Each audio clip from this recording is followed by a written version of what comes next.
اعوذ باللہ من الشیطان الرجیم، بسم اللہ الرحمن الرحیم۔ السلام علیکم ناظرین، میں ہوں آپ کا میزبان سید عمران مہدی۔ محرم الحرام کے حوالے سے سچ ٹی وی کی خصوصی نشریات آپ کی خدمت میں پیش کی جا رہی ہے۔ پروگرام کا نام ہے کلام حسین علیہ الصلوۃ والسلام۔ بالیقین جس کی سماعت کا جو درجہ ہے وہ اسی درجے پر حسین ابن علی کی آواز کو سنتا ہے۔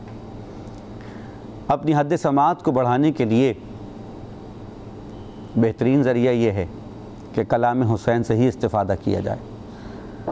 وہ دعا جسے دعائے عرفہ کہا جاتا ہے، جس میں امام حسین علیہ الصلوۃ والسلام نے معرفت الہی کے رمز بتائے، بیان فرمایا کہ رسالت کیا ہے، بیان فرمایا کہ ولایت کیا ہے،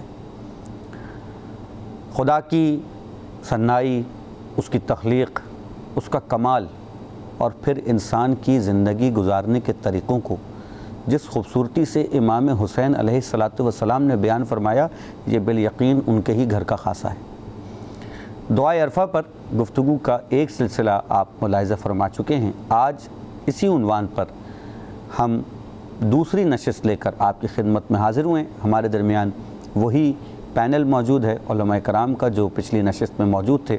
میں ان کا بہت شکر گزار ہوں کہ وہ ایک مرتبہ پھر ہمارے ساتھ اس عبادت میں شریک ہوئے۔ تعارف کرواتا چلوں جو کسی تعارف کے محتاج نہیں، حضرت مولانا اصغر در صاحب۔ السلام علیکم ورحمۃ اللہ وبرکاتہ۔ بہت بہت شکریہ آپ کا۔ ان کے ساتھ ہی تشریف فرما ہیں ہمارے آپ کے سب کے جانے پہچانے، بہت دھیمے اور مدلل انداز میں گفتگو کرنے والی شخصیت علامہ سید رضی حیدر زیدی صاحب۔ السلام علیکم ورحمۃ اللہ۔ اور ان کے ساتھ ہی تشریف فرما ہیں ایک بہت محترم اور معتبر نام نوحہ خوانی کے حوالے سے جناب تابش مہدی صاحب۔ السلام علیکم ورحمۃ اللہ وبرکاتہ۔ بہت بہت شکریہ۔ در صاحب، جیسا کہ آپ نے پچھلے نشست میں بھی دعائے عرفہ کے حوالے سے مختلف رمز کی جانب اشارہ کیا تھا اور باتیں ارشاد فرمائی تھیں، میں ایک اور انداز سے اس بات کو جاننا چاہ رہا ہوں کہ یہ دعا امام عالی مقام نے ظاہر ہے کہ مکے میں کی ہے، اور عرفات کا وہ میدان کہ جہاں پہ آپ نے یہ دعا ارشاد فرمائی۔ مکے میں قیام کے دوران امام حسین علیہ الصلوۃ والسلام نے عبادت الہی کے ساتھ ساتھ لوگوں کے ساتھ جو رابطہ رکھا ہے اس کے متعلق ارشاد فرمائی کہ کس طرح امام نے لوگوں کے ساتھ رابطہ رکھا اور کس طریقے سے امام عالی مقام نے اسلام کو ملوکیت سے بچائے رکھا۔ بسم اللہ توکلت علی اللہ وهو رب العرش العظیم۔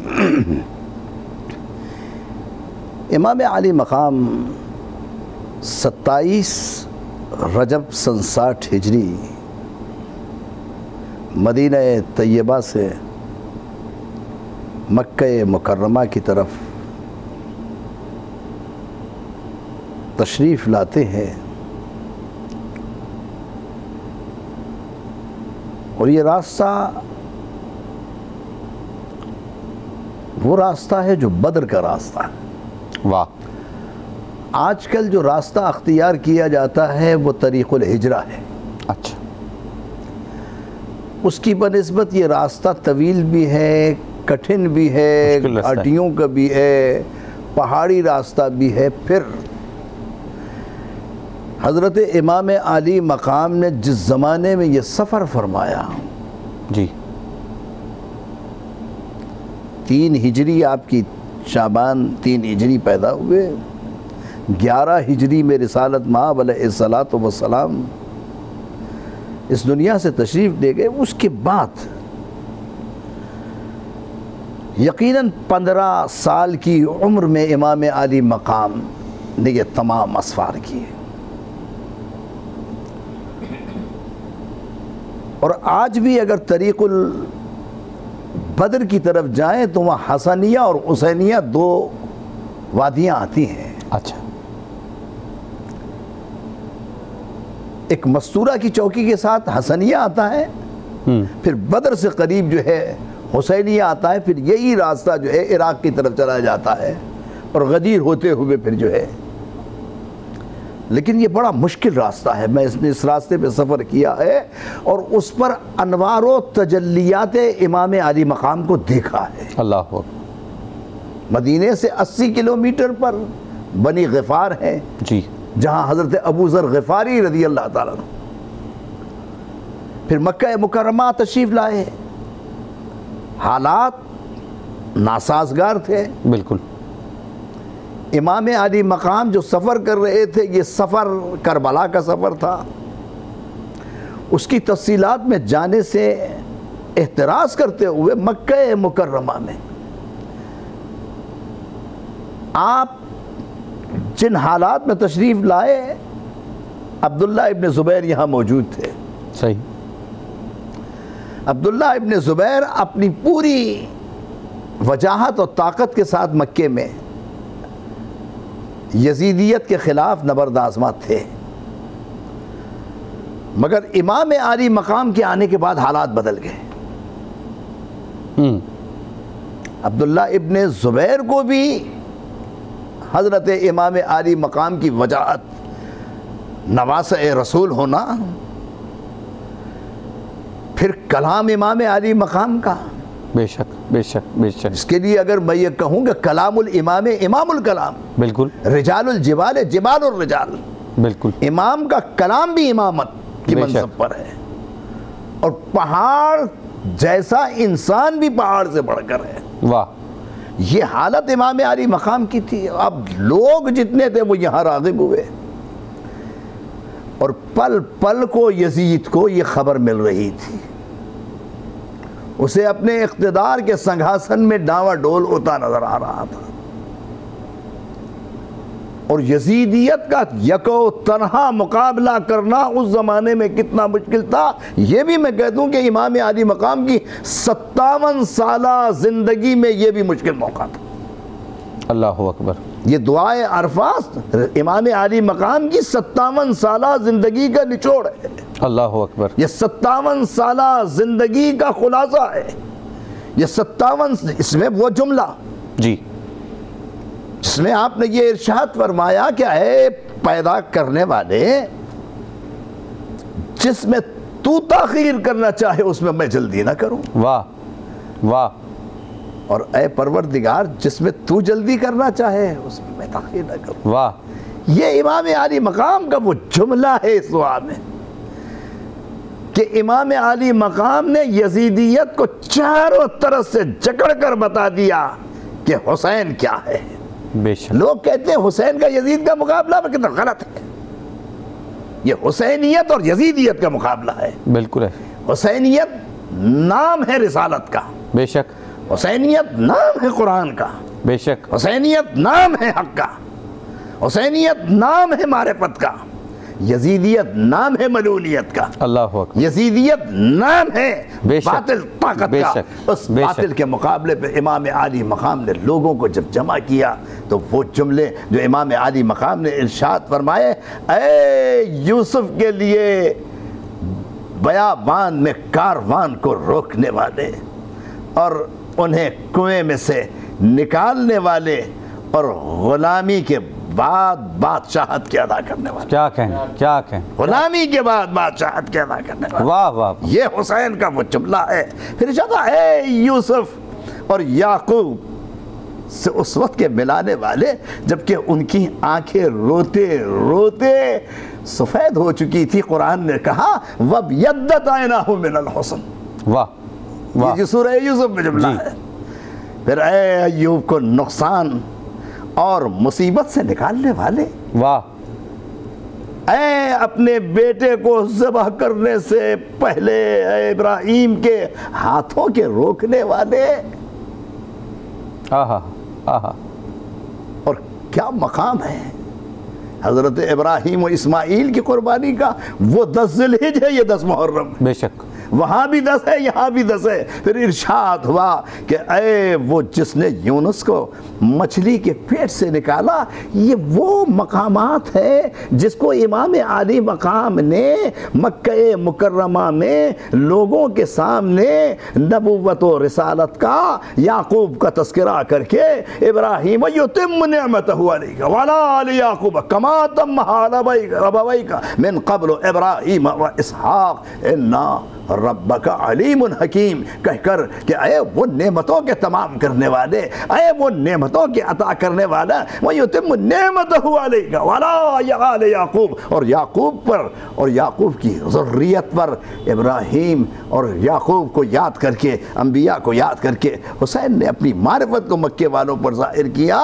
اور جب ملعون یزید نے دیکھا تو حاجیوں کے لباس میں احرام بستہ کچھ شقی آ گئے، اور حسین نے اپنے حج کے احرام کو جو ہے انہوں نے عمرے میں تبدیل کیا، اور 8 ذی الحجہ جبکہ حاجی مکے سے منا جاتا ہے، حسین کربلا کی طرف۔ اللہ اکبر، اللہ اکبر۔ ناظرین کرام، بڑا خوبصورت تعارف ہو گیا ہے اور بہت خوبصورت آغاز ہو گیا ہے۔ میں چاہوں گا کہ اس موقع پر ایک مختصر سا وقفہ لیں اور اس کے بعد پھر مولانا رضی حیدر صاحب کی خدمت میں جائیں گے۔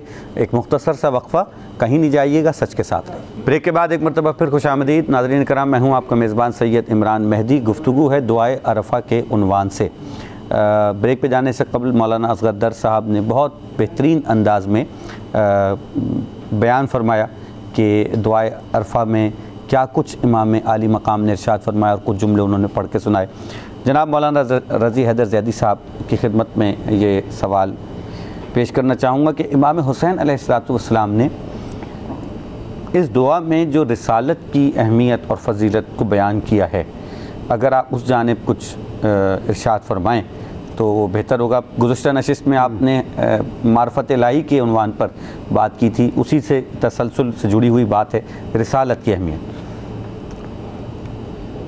اعوذ باللہ من الشیطان اللعین الرجیم، بسم اللہ الرحمن الرحیم۔ اگر اجازت دیں تو یہ جملے بیان کر کے کچھ نقطہ آپ کی خدمت میں عرض کروں گا۔ جیسا کہ ابھی قبلہ میں کچھ جملوں کی جانب اشارہ کیا، اسی کے تسلسل میں ایک مقام پہ مولا امام حسین علیہ السلام پروردگار عالم کو مخاطب قرار دے کے فرماتے ہیں، اللہم انا نتوجہ الیک فی ہذہ العشیۃ التی شرفتہا وعظمتہا بمحمد نبیک ورسولک وخیرتک من خلقک وامینک علی وحیک البشیر النذیر السراج المنیر الذی انعمت به علی المسلمین وجعلتہ رحمتا للعالمین، اللہم فصل علی محمد وآل محمد کما محمد اہل لذالک منک یا عظیم فصل علیہ وعلی آلہ المنتجبین الطیبین الطاہرین اجمعین۔ مولا فرماتے ہیں، اے اللہ ہم نے توجہ کی ہے تیری طرف آج کی رات میں جسے تو نے بزرگی اور بڑائی دی ہے حضرت محمد صلی اللہ علیہ وآلہ وسلم کے ذریعے، جو تیرے نبی، تیرے رسول، تیری مخلوق میں بہترین، تیری وحی کے امانت دار، بشارت دینے والے، ڈرانے والے، روشن چراغ، جن کے وجود کو تو نے نعمت بنایا مسلمانوں کے لیے اور انہیں رحمت قرار دیا سارے عالمین کے لیے۔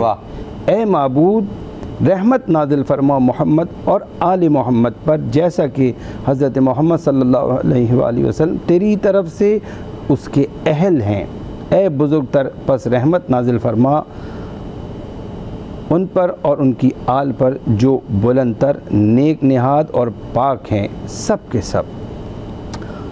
دیکھیے، دعائے عرفہ کے حوالے سے یہاں پر ایک تھوڑا سا قبلہ نے جس طرح اشارہ فرمایا، چند میں بہت سری چاہوں گا تاکہ زیادہ وقت نہ ہو، کہ 28 رجب کو جو مدینے سے امام روانہ ہوئے تو اس کا سبب کیا تھا؟ بنیادی سبب کو ہمیں سمجھنا ہوگا، اور یہ بات ہمیں تھوڑا اشارہ کرنا ہوگا مولا امیر المومنین کا وہ دور کہ جب مولا امیر المومنین پر 70 سال تک سب و شتم ہوتا رہا، اور 80 سال تک تو مولا امیر المومنین کی قبر پوشیدہ رہی۔ جی بالکل ٹھیک۔ اب وہ سب و شتم کے اثرات ممبر سے اگر علی ابن ابی طالب کے لیے عالم اسلام میں سب و شتم ہو رہا ہے تو یقیناً علی کے فضائل بیان نہیں ہو رہے ہیں۔ حضور اکرم کی وہ حدیث انا مدینۃ العلم والی بابها بیان نہیں ہو رہی، یا علی انت بمنی بمنزلۃ ہارون من موسیٰ الا انہ لا نبی بعدی بیان نہیں ہو رہی، اور ایک کے بعد ایک تمام حدیث بیان نہیں ہو رہی۔ نسلیں ان 70 سالوں میں پیدا جو ہوا تھا اس وقت سب و شتم کے آغاز میں، وہ اگر زندہ رہا تو 70 سال کا بوڑھا ہو گیا، اور اس نے بس یہی دیکھا کہ علی ابن ابی طالب پہ سب و شتم ہوتا ہے اور برا بھلا کہا جاتا ہے، اور نماز قبول کرانے کے لیے نماز کے بعد علی ابن ابی طالب پہ سب و شتم ہونا چاہیے۔ تو وہ فضائل بھی بیان نہیں ہوئے، اور نہ ہی وہ لسان مبارک سے جو معارف اور جو علوم، جو عقائد کی گہرائیاں بیان ہوئیں وہ بھی سب محدود ہوئیں، سوائے بنی امیہ کی تعریف و خوشامد کے کچھ اور نہیں ہوتا تھا۔ آپ اندازہ لگائیے تو کیسی جنریشن، کیسی نسلیں وہاں سامنے آئیں۔ جی، اس ماحول میں مولا امام حسن غربت میں رہے، 10 سال آپ کی امامت صلح میں ہی گزر گئی۔ جی بالکل، ابتدا میں چند دن ملے، اس کے بعد آپ صلح پہ مجبور کر دیے گئے۔ 10 سال کی آپ کی امامت کے بعد 10 سال ہی امام حسین کے، وہ بھی اسی دور میں گزرے، صلحی کے دور میں گزرے۔ وہ صلح اس لیے کہ لوگوں میں وہ شعور باقی نہیں رہا کہ لوگ سمجھ سکیں ولایت کو، لوگ سمجھ سکیں پیغام رسالت کو، لوگ سمجھ سکیں اس رسالت کے تسلسل کو۔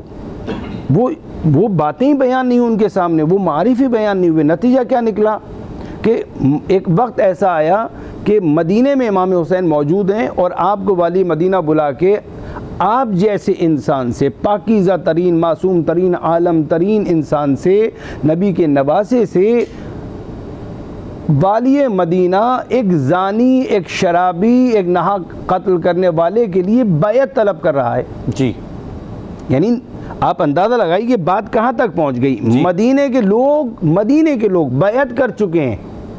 جی، اب امام حسین اور یہ چند افراد، 3 افراد جو رہ گئے، ان سے بیعت لینا، اور ان میں سب سے زیادہ اہم امام حسین ہیں۔ بالکل، گویا ظلم عدالت سے چاہ رہا ہے کہ ظلم کی بیعت کر لے عدل، جی ہاں، جہالت چاہ رہی ہے کہ علم اس کی بیعت کر لے۔ توجہ فرمائی آپ نے۔ تعصب چاہ رہا ہے کہ برادری اور اخوت اس کی بیعت کر لے۔ بالکل ایسے ہی۔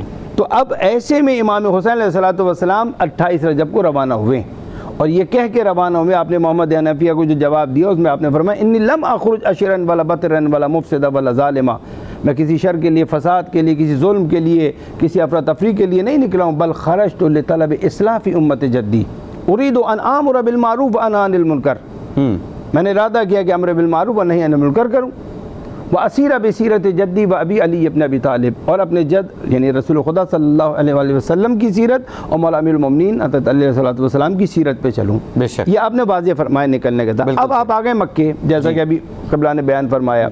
مکے کا جو ماحول تھا اس کی جانب اشارہ کیا آپ نے، یہاں تک امام حسن کو پتہ چلا کہ اب جو ہے وہ انہیں اس مکے کی حرمت کو، حرم الہی کی حرمت کو پامال کرتے ہوئے انہیں قتل کرنے کا منصوبہ ہے، لہذا حرم الہی کی حرمت کو بچانا اپنی جگہ پر، مگر امام حسین جانتے ہیں اگر یہاں میں قتل ہو گیا تو میرا خون ضائع چلا جائے گا، جو ہدف ہے وہ حاصل نہیں ہوگا، ورنہ تو مدینے میں آپ رہتے ہیں، مدینے سے نکل کے مکے تشریف لائے۔ اب مکے میں بھی اگر یہی صورتحال ہے تو امام حسین جیسا کہ بھی اشارہ کیا کہ آپ اس تاریخ کو وہاں سے روانہ ہو رہے ہیں جب سب چلے آ رہے ہیں۔ کسی نے خوب نقل کیا تھا، جہاں تک میرے ذہن میں مودودی کے سامنے، قبلہ مرحوم کے سامنے نقل کیا گیا تھا کہ جب تب اصحاب رسول جو ہے وہ یہاں مکے آ رہے تھے اور نہیں گئے مکے سے، تو امام حسین کیوں کہہ رہا ہوں کہ سوال ہی تمہارا الٹا ہے۔ جی ہاں، وہ جب حسین مکے میں نہیں رہے، وہ روانہ ہو گئے تو باقی کیوں ٹھہرے رہے؟ بالکل ہونا یہ چاہیے تھا۔ تو اب ایسے میں امام حسین علیہ السلام کا یہ دعائے عرفہ اگر ہم پڑھتے ہیں تو اب دعائے عرفہ سمجھیے کہ دعائے عرفہ کیا ہے۔ یہ جو میں نے آپ کے سامنے ایک سینیریو پورا ایک مادی کا رکھا جس میں احادیث بیان نہیں ہو رہی، فضائل بیان نہیں ہو رہے، عقائد بیان نہیں ہو رہے، فلسفہ دین بیان نہیں ہو رہا، صرف اور صرف بنی امیہ کی جو تعریفیں ہو رہی ہیں، خوشامد ہو رہی ہے، نسلیں بغیر معارف کے، بغیر درست عقائد کے پروان چڑھی ہیں، اور کوئی نہیں ہے جو بیان کرے، کسی میں جرأت نہیں ہے۔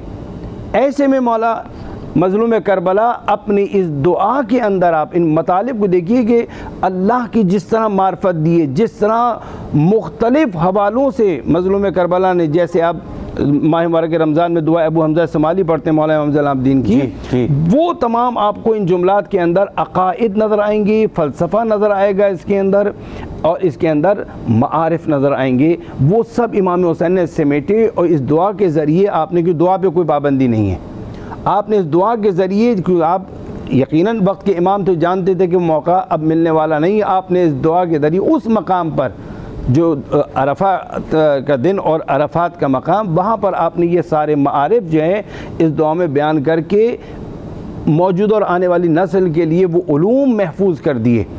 اور یہی طریقہ آپ کے بعد مولا سید سجاد نے اپنایا، صحیفہ سجادیہ کی دعائیں، کیونکہ مظلوم کربلا کی شہادت کے بعد بڑا خفقان کا دور تھا، کسی کی جرت نہیں تھی کوئی بیان کر سکے. مولا نے وہ تمام چیزیں جو امام حسین نے یہاں دعا میں محفوظ کی، آپ نے بھی صحیفہ سجادیہ کی دعائیں دیکھیں، اسی طرح انہیں آگے محفوظ کیا ہے. یہ اس کا ایک عظیم ہدف اور فلسفہ ہے کہ اگر آئیڈیالوجی آپ چاہتے ہیں، اگر دین کو صحیح طرح سمجھنا چاہتے ہیں، معارف اگر چاہتے ہیں، عقائد اگر آپ چاہتے ہیں، تو آپ کو دعائے عرفہ اور اس جیسی معصومین سے منقول جو دعائیں ہیں انہیں گہرائی کے ساتھ مطالعہ کرنا، تب آپ کا راسخ عقیدہ بنے گا. بالکل صحیح. اب یہ یہاں سے اب آخری جملہ بس عرض کروں گا کہ یہ آپ نے رسالت کے حوالے سے جواب کیا، تو انشاءاللہ اس کو جو ہے وہ ہمارے جو علماء ذکر کرتے ہیں، اس میں مظلوم کربلا کے حوالے سے ہم یہ دیکھتے ہیں کہ دعا کا جو ایک فلسفہ یہاں پہ نظر آتا ہے، وہ اپنی جگہ پہ خود دعا مانگنے والا بڑا اہم ہوتا ہے. بالکل. یعنی خود دعا کرنے والا، یعنی ایک دعا ہو سکتا ہے کوئی الفاظ ادا کر رہا ہو محض، مگر جب امام حسین جیسا شخص اس عاجزی کے ساتھ، اس انکساری کے ساتھ خدا کی بارگاہ میں جس طرح نقل کیا گیا آپ دعا مانگ رہے ہیں اور معارف بیان کر رہے ہیں، تو وہ اس کی حقانیت اور سچائی کی جانب اشارہ ہوتا ہے. بالکل یہ بالکل. اور یہیں سے وہ ہمیں اس کی اہمیت کا اندازہ ہو جاتا ہے. جزاک اللہ خیر. جزا بڑا بہترین انداز میں رضی حیدر صاحب نے وضاحت فرمائی کہ کس طریقے سے رسالت کا تذکرہ اس دعائے عرفہ میں ہوا ہے. ناظرین کرام، وقت ہوا چاہتا ہے ایک بریک کا، بریک کے بعد آئیں گے. گفتگو کا سلسلہ جاری رہے گا، کہیں نہیں جائیے، سچ کے ساتھ رہیے. بریک کے بعد ایک مرتبہ پھر خوش آمدید. میں ہوں آپ کا میزبان سید عمران مہدی. گفتگو ہے دعائے عرفہ کے عنوان سے. بریک پہ جانے سے قبل جناب علامہ رضی حیدر زیدی صاحب رسالت کی اہمیت جو بیان کی گئی ہے اس کے حوالے سے گفتگو کر رہے تھے، اور رسالت سے ہی جڑی ہوئی ایک چیز جس کے بغیر رسالت بھی سمجھ میں نہیں آتی، وہ ہے ولایت. اس کا تذکرہ بھی اس دعا میں موجود ہے. دعائے عرفہ میں امام عالی مقام نے ولایت کا بھی ذکر کیا. میں چاہوں گا کہ مولانا اصغر در صاحب سب سے پہلے یہ بتائیں کہ ولایت آخر میں ہے کیا. بہت سارے لوگوں کو یہی نہیں سمجھ میں آتا کہ ولایت کیا ہے. سرکار فرمائیے ولایت کیا ہے؟ اختصار کے ساتھ عرض کروں گا، قرآن کریم و فرقان حمید میں ایک تو ولایت عامہ ہے، ایک ولایت خاصہ ہے. ٹھیک. ایک نبوت عامہ ہے، ایک نبوت خاصہ ہے. واہ. ایک امامت عامہ ہے، ایک امامت خاصہ ہے. واہ. قرآن کریم میں ولایت عامہ کو اللہ ولی الذین آمنوا یخرجہم من الظلمات الی النور، بالکل ٹھیک، کہ اللہ وہ ہے جو ایمان والوں کو اندھیروں سے روشنی کی طرف لے آتا ہے. ولایت خاصہ اللہ ولی الذین آمنوا ورسولہ الذین یقیمون الصلاۃ ویؤتون الزکاۃ وہم راکعون. یہ ولایت خاصہ ہے. واہ. کہ وہ نماز کے عالم الذین یؤتون الزکاۃ وہم راکعون، جب حالت نماز کے عالم میں جو ہے وہ صدقہ کر دیتے ہیں. اور یہ وہ ولایت ہے جو صرف اور صرف آل محمد کے لیے ہے. بالکل صحیح. میں کوئی اور نہیں شریک. اور اسی ولایت کو امام علی مقام حضرت امام حسین علیہ السلام نے بتایا. واہ. کہ ولی ہوتا کون ہے؟ کہ وہ ولی ہوتا ہے جو اللہ کے احکامات اور اس کی کتاب پر عمل کرنے والا. سبحان اللہ، سبحان اللہ. ولی ہے. اسی کی دعا عرفہ میں موجود ہے کہ اللہ کا ولی وہ ہوتا ہے جو اس کے حکم کی پابندی کرتا ہے، اپنی طرف سے اس میں کچھ نہیں کرتا. واہ. اور یہی جملے ہیں ہانی ابن عروہ کے خط میں. سبحان اللہ، سبحان اللہ. کوفے جا رہے ہیں تو کوفے والوں کو امام علی مقام نے یہ نہیں کہا کہ میں نے مسلم ابن عقیل کو اس لیے بھیجا ہے کہ وہ تلوار اٹھائے، جی، یا میں اس لیے آ رہا ہوں کہ میں جیسے کہ ابھی حضرت قبلہ علامہ زیدی مدث اللہ العالی نے ارشاد کہ لم اخرج اشرم ولا بطرم ولا مفسدم ولا ظالما انما خرجت لطلب اصلاح امت جدی واسیر بسریت جدی وعلی ابن ابی طالب. واہ. وہاں بھی کہیں تلوار نہیں ہے. اگر تلوار ہوتی تو حدیبیہ میں تلوار اٹھ جاتی. آہا. اگر تلوار سے اسلام پھیلتا تو امام عالی مقام سے پہلے حضرت علی صفین میں بھی جو ہے پورا پانی بند ہے. تب بھی امیر شام سے کہا کہ یہ کون سی حکومت ہے. اللہ اکبر، اللہ اکبر. اور حسین پر بھی پانی بند ہوا ہے. تو حسین نے اپنے بچوں کی پیاس کو تو برداشت کیا، مگر کیا کہنا اس حسین ابن علی پہ سلام ہو اور مسلسل سلام ہو. سبحان. ساری کائنات کا سلام ہو اس حسین پر کہ جس نے ولایت کو جو ہے مدینے سے مکے، مکے سے کوفے اور کوفے سے کربلا تک بحال. سبحان اللہ، سبحان اللہ، سبحان اللہ. میں بہت شکر گزار ہوں جناب مولانا اصغر در صاحب آپ کا، جناب رضی حیدر زیدی صاحب آپ کا بہت بہت شکریہ. تمام دیکھنے والوں کا بہت بہت شکریہ. ناظرین کرام، اس منزل پر آ کر پروگرام تمام ہو رہا ہے اور میں شکریہ کے ساتھ ساتھ ملتمس ہوں تابش مہدی صاحب سے کہ وہ کلام پیش کریں اور اسی پر پروگرام کا اختتام ہوگا. اپنے میزبان سید عمران مہدی کو اگلی نشست تک کے لیے اجازت دیجیے. والسلام علیکم ورحمۃ اللہ وبرکاتہ.